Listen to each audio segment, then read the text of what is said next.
Welcome back to the Advanced Information Systems Security Managers course. Next, we're going to talk about some administrative activities as it applies to our security program. The Information Security Manager must be included in the overall direction, overseeing, and monitoring of all aspects of the program. This is most visible in the activities of administration. As with anything else in business, we need to look at our security program as long-term, short-term, and day-to-day. Remembering that we as program managers must be mindful of program activities to allocate resources adequately to achieve the desired results. This is a good place to use what we call a ARECy form. It lays out the roles and responsibilities as it applies to any program so that everyone knows exactly what they're supposed to be doing.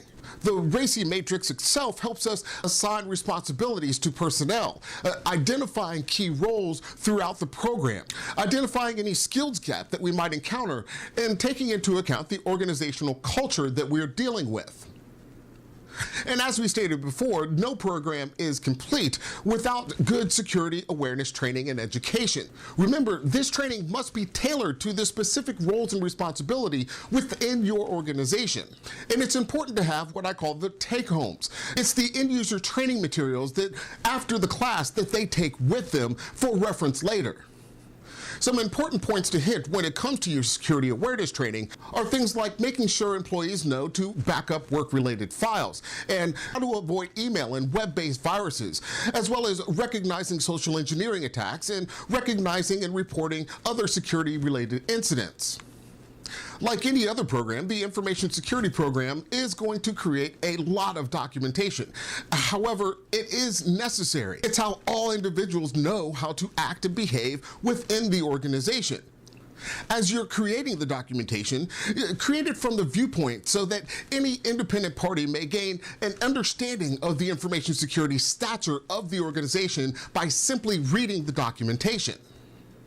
When it comes to program development and management, this again is the widened skills gap that today's information security managers must have to develop a program that looks at not only time and budget, but also has measurable results. This is why it's important to prioritize the different sub-projects within the total portfolio. These are very specific techniques. However, for today's information security manager, they are invaluable. Again, remember, the ultimate goal of our program is to practice good risk management, to establish and maintain strong understanding and skills regarding the evaluation and management of risk throughout the enterprise. Now, inevitably, you are going to run into resistance. Security is expensive. To overcome many of those objections, it's going to be required to create a business case. What our business case does for us is to identify the factors that can materially affect our program's success or failure. When we look at the composition of a good business case analysis, what we look for is strong, clear context, good value propositions and focus, strong project matrix, and clearly identified resources. Remember, you're talking to the executive level at this point. It must represent good value and importance for them to buy off. The project must be properly maintained, and they must have confidence in the information security manager to do so. By identifying dedicated resources that will be working on only the highest priority items first, it should be simple to show the true value of the overall security management program to the organization. Our business cases should be designed to be very adaptable and pliable, consistent, business-oriented, and understandable. Must have measurable matrix to make sure that we stay on track, and properly identifies roles and responsibilities so we can assign, and it is obvious, true accountability throughout. To accomplish these goals, it's going to take a budget. Budgeting is an essential part to the information security program development overall. It helps us identify and prepare what we're going to need to successfully navigate this program. Remembering that we must tie all budget expenditures back to the information security strategy that we developed in the beginning. Some of the items that need budget consideration are things like employee time and the time that is going to be required to create the supporting document for our program. One of the ways to look at our information security program overall is just simply good problem management. Problem management is simply the systematic approach to break down an issue to find the root cause of problem. Once we find those root causes, then we consider the different mitigating controls. For instance, we may have to be prepared to select a control to replace a control that has failed. That would be considered a compensating control. Next, let's take a look at how we will identify whether our security program is succeeding. To do this, we need to ensure that we've laid out the following steps: program objectives, compliance requirements, program management, security operations management, technical security management, and resource levels.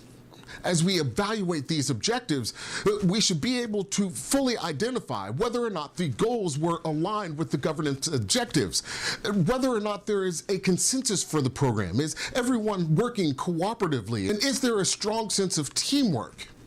Are all groups closely communicating with each other, and are the compliance requirements integrated into the policies and standards that we've laid out? Also, identify any program compliance deficiencies that are tracked, reported, and addressed, and are they addressed in a timely manner?